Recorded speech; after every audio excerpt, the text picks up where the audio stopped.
Finding balance as an artist. Over the years, as being a full-time freelance artist, I've found there to be a real struggle within myself to find a balance to create as much as I want and create the things that I really want to do, and then balance it out with just life stuff in general. And like, I've always asked and questioned myself about how do I achieve that balance. And I believe it's coming up to about 3 years of me becoming a full-time freelance artist, and I think it's taken this long for me to kind of understand how to live my life as well as create a business and create art that I want. And I think I've been just trying to figure out this question of doing the things you want to do in your life as well as building the career that you want. I think the main reason why it's taken me so long to kind of really understand it is because no one really tells you at first. They kind of, especially for freelancing, it's like it's something that you've got to do on your own. And you can watch as many YouTube videos or as many people talking about it, but you kind of have to go through it to really understand it yourself. That being said, I do want to share my kind of progression and how my mindset has switched from when I started in 2017, and hopefully you guys can kind of learn off it, or it can trigger your kind of self-awareness to how to deal with it yourself. Freelancing is a very personal thing, because there's no other people telling you what to do. You're completely self-sufficient, and that can lead to, that is great, and I'm very thankful for that. That is a blessing, and that's probably the reason why I do this, is because I could do whatever I want on a day-to-day. It's extremely hard to detach yourself from that. Now, back in 2017, I had just finished university, and I was kind of picking up steam from my Instagram. I was getting a few clients here and there, and I got my shop up and running, and I was kind of faced with new challenges, and one of the main challenges was to find a balance within myself to create art as well as, you know, do the things that I want to do in life on the weekends, or just, you know, how do I detach that?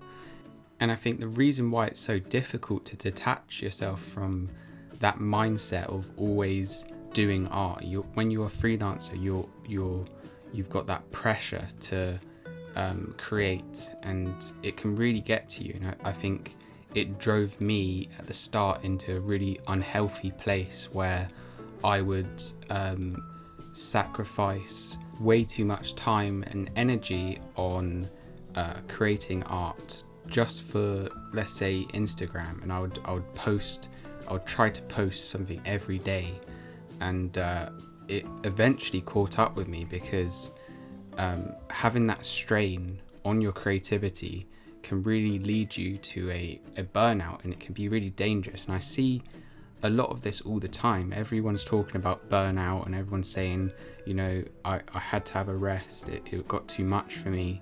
And I completely understand it. It's really hard to not feel like you should be working. And I've been really discovering this mindset is shared with loads of artists across the board.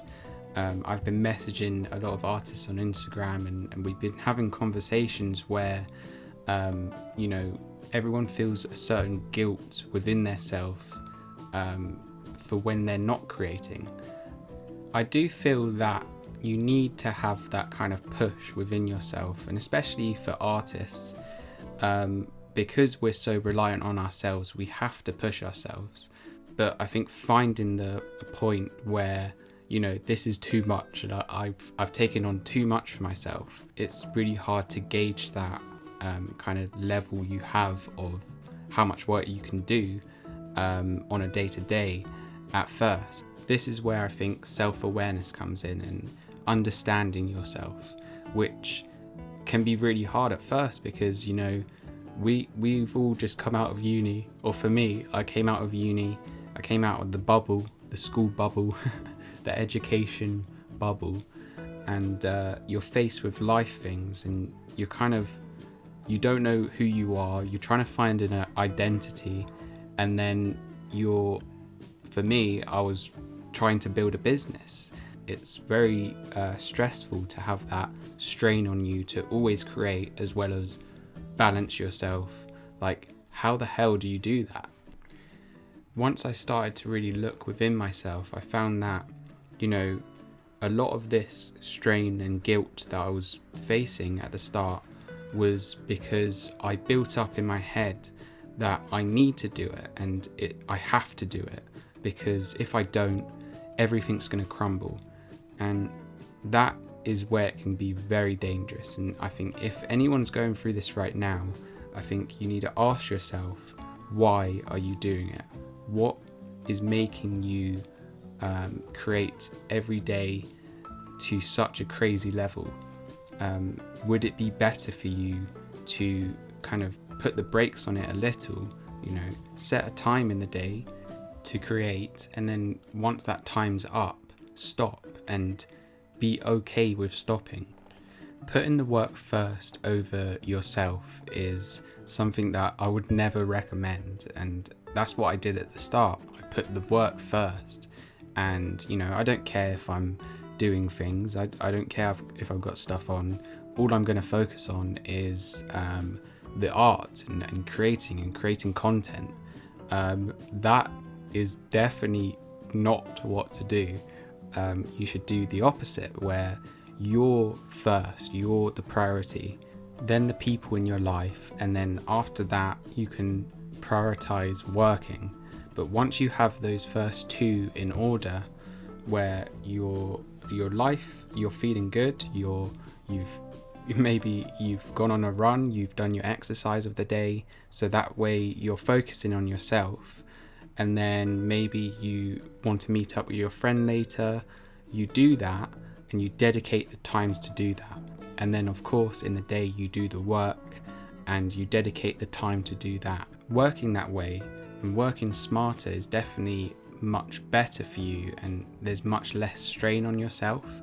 I think for me personally, I naturally thought that, okay, I've got to be doing this 24/7, and if I waste time, that means things are going to start to fall apart. But that's really not the case, and I think it's what we do as artists or creative people. We want that control, and it's sometimes you got to let go a little, and letting go and being smarter with your time can really lead to being more productive.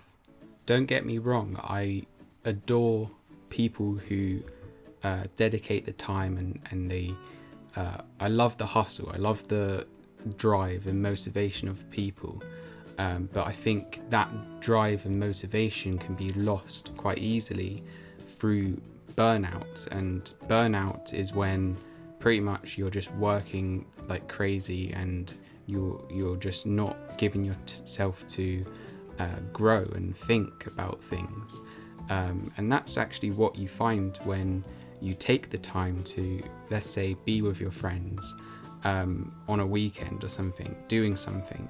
Like, those are the things that you might not realize at the start, but you're gonna actually benefit from taking that time out to relax and have fun and do whatever you want.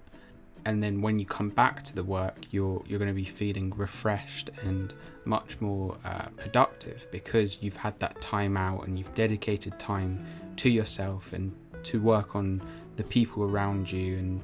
And that's what you need. We need that as human beings, and it's way too easy to fall into that trap. And especially how the world is set up right now, where you can have the freedom to do things you want, but it comes at a price, and the price is you can hustle and work as much as you want and you can get the things you want, but it comes at a price sometimes. So be aware that you need to put yourself first sometimes, and the work will come. And I think believing that all good things come to those who stay true. I think that's a line from what Tupac says in Kendrick Lamar's Mortal Man, off his album, I think it's To Pimp a Butterfly. But he says that at the end, and it really makes you think how important it is to be patient and have faith in the game, and I think that will free you up to allow yourself to have that time to yourself, and those things will come. Like, it will all fall into place one day. So yeah, that's where I'm going to leave it, guys. I hope you have enjoyed this video. Let me know your thoughts about it. Feel free to message me about any questions you have. I always help out, and it's really interesting to me to help out, because it almost helps me in a way to remind myself that I need to do these things that I've been saying. So thanks again for watching, guys. Subscribe if you haven't yet. I'm going to continue to do more videos as always, and yeah, I'll see you in the next one, guys. Bye.